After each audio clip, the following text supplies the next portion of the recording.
Hello everyone, in this video I'm going to walk you through how to fix iPhone camera not working. So for you to fix your iPhone camera not working, here's how you can get it done. Open the settings app on your iPhone, then you scroll down a little bit, then you tap on privacy and security, you tap on it, then you scroll down and tap on the camera option, you tap on it.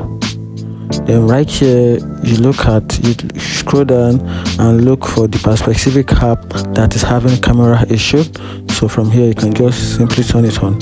So right now in this video you can see all the camera option for all this particular app they are all toggle on into green button, but this particular one, this messenger particularly is turned off for iPhone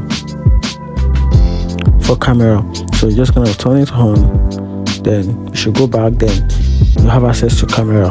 And if it's not working, try and update the app, then restart your phone.